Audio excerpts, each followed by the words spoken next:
She is an ex-IRS agent, CPA, fraud examiner. She was working for the IRS. She was on the fast track to success there. She was doing very well, had received numerous awards for all of the work she did, and she realized that there is no law and that the biggest fraud was the IRS. I tried to be the best at whatever I did. So when I got to the IRS, I hit the ground running. My first year in 1988, I got the Fraud Award. It's a big Shaped in Georgia award for fraud.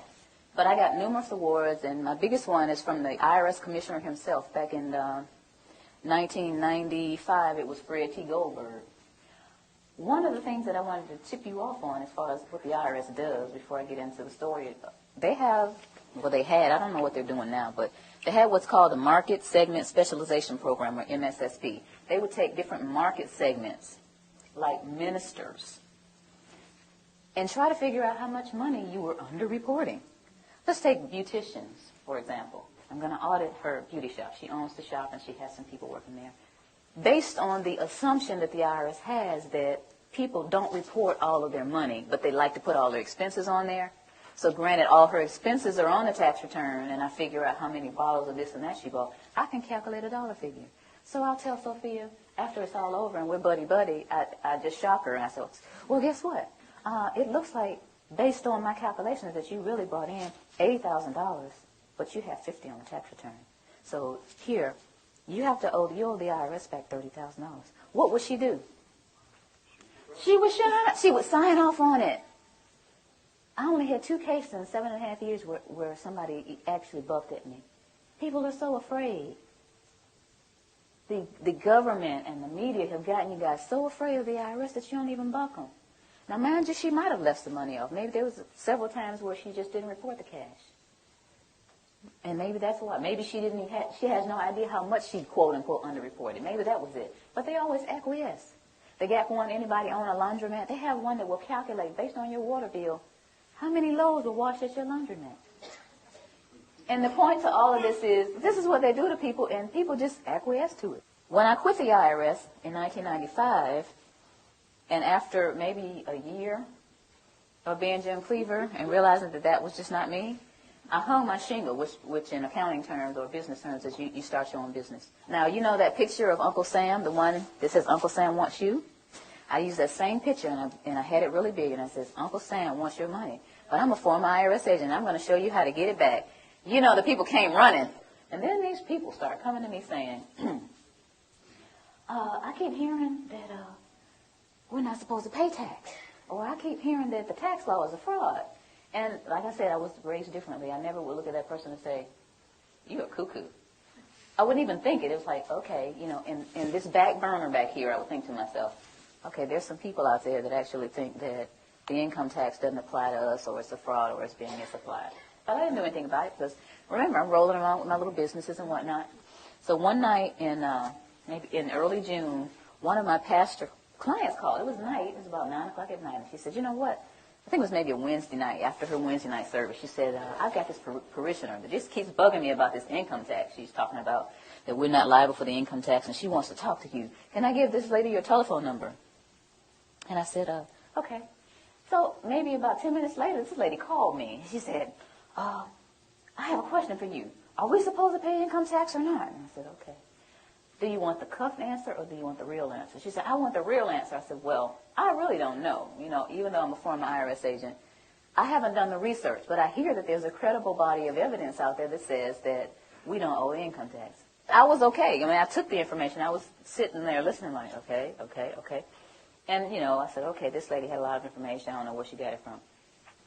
So a few weeks later, she called me again, and she said, Miss Jackson, remember that information I told you on the phone? It's in the USA Today.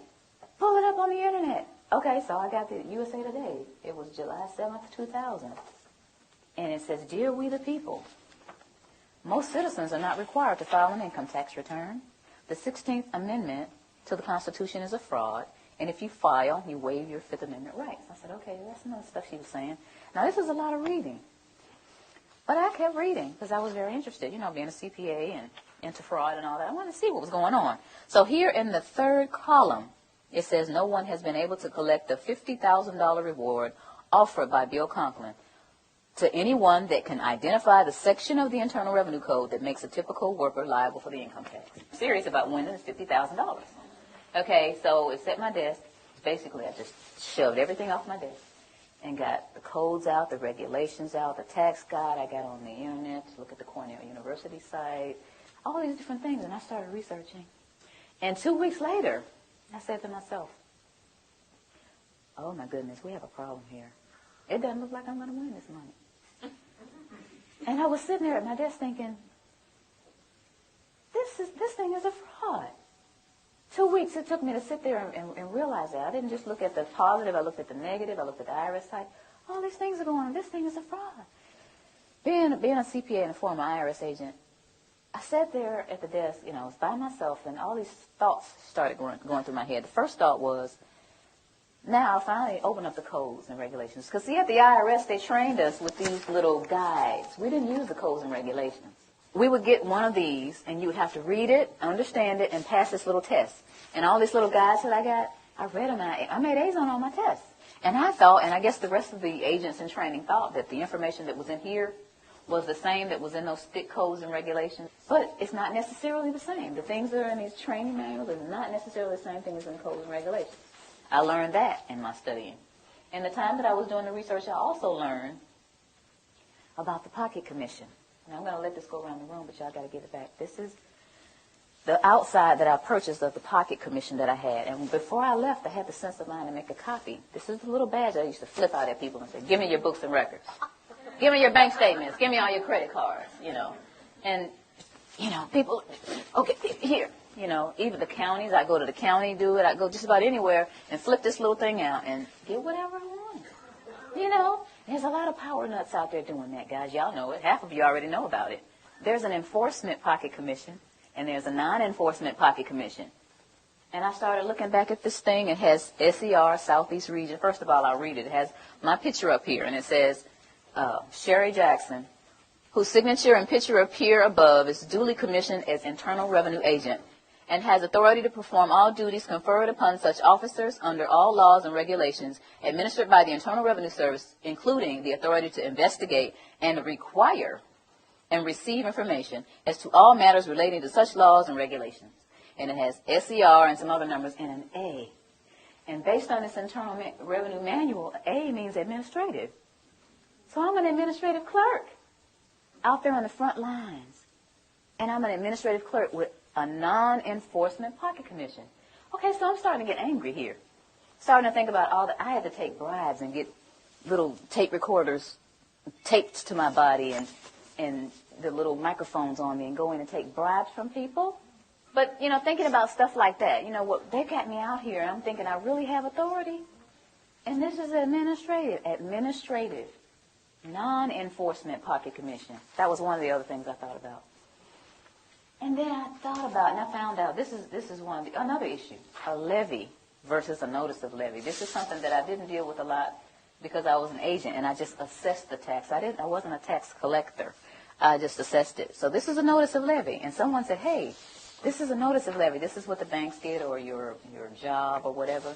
They said, look at the back of it. So I'm looking at the back of this notice of levy, and it says, Section 6331, levy and distraint. And then it says B and C. And I'm thinking, it starts off with B? What happened to A? So I looked up A. And here's A. And it says, levy may be made upon the accrued salary or wages of any officer, employee, or elected official of the United States, the District of Columbia, or any agency or instrumentality of the United States or the District of Columbia by serving a notice of levy.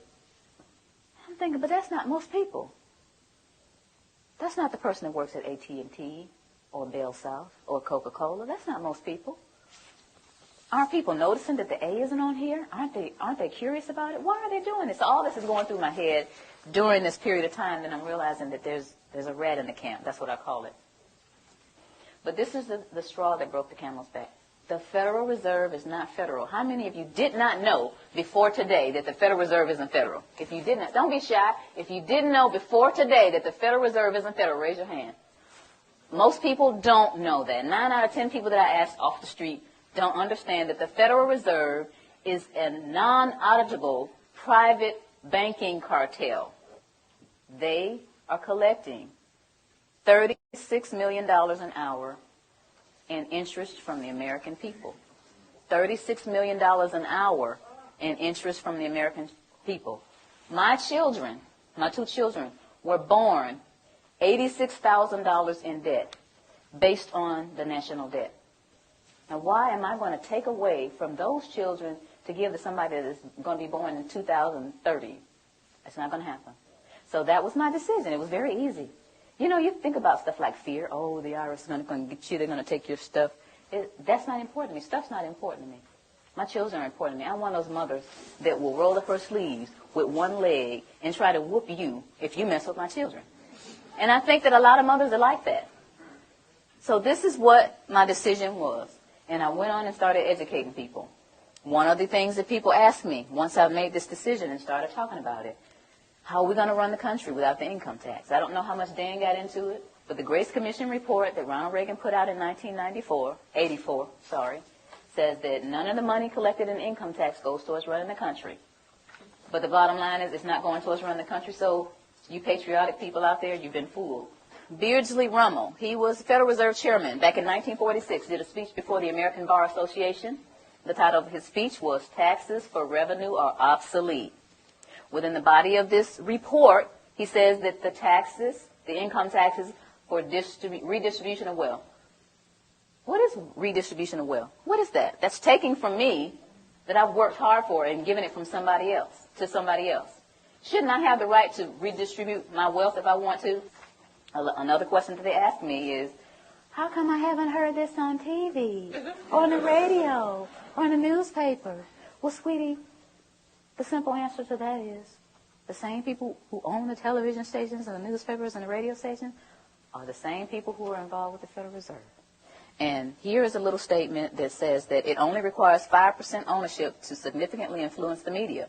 Rockefeller is one of the original shareholders of the Federal Reserve.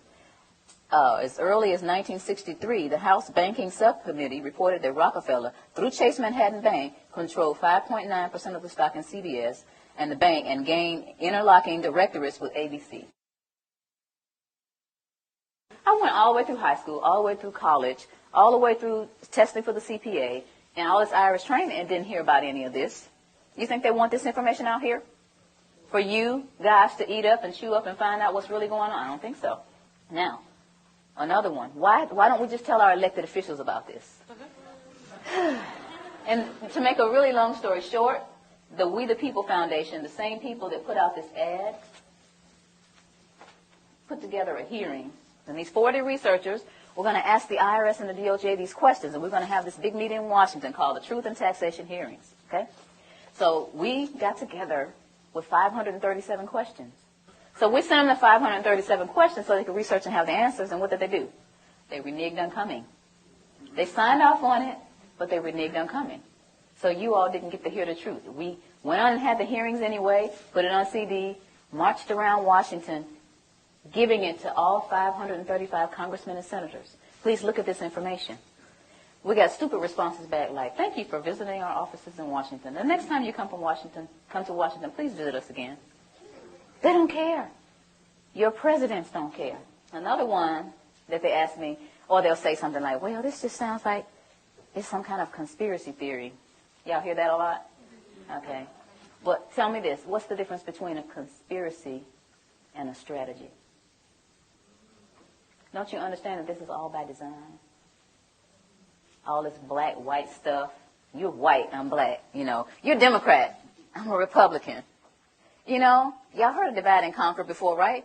Well, y'all letting them do it to us. While I'm sitting up here arguing with this man about what his great-great-great-granddaddy did to mine, there's this big old fence closing in around us. And while I'm sitting here wasting time and he's sitting here telling me why he doesn't know, we need to put our heads together and figure out how to get out of this fence that these people are building around us. Am I right? Yeah. That's what we got to be. Divide and conquer, we can't let that work anymore. It's been working all these years. Then we need to get together and understand. First of all, you need to understand what is going on with your money. You work hard. It's like we're a hamster on a wheel. This country started out with taxation without representation. Where are we now? Why did we get back to where we started? We got lazy and comfortable. Get out your comfort zone. I never tell people to file a tax return. I never tell them not to file. I never tell people to pay taxes, and I never tell them not to pay. What I tell people is to do your own research, do your due diligence, and decide whether or not you're going to be a slave or get off the plantation. That's your choice. So in essence, you're wasting time. As long as you continue to feed the monster's going to grow. They're going to they're going to laugh in your face. And any kind of cause that you have, anything that you're trying to do in your life concerning getting things back on track with our country, the way it's supposed to be, you're going to get laughed at because you continue to give them the money to do whatever it is they're doing to us. A lot of people don't care. A lot of people get the money taken out of their checks and they actually think they're getting, oh, I get back $3,000 every year. They don't take anything from me.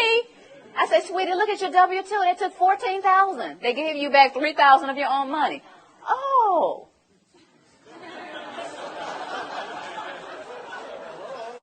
But the point is, if each of us understands where we are, who we are, and tries to do something about it, then we're going to get somewhere.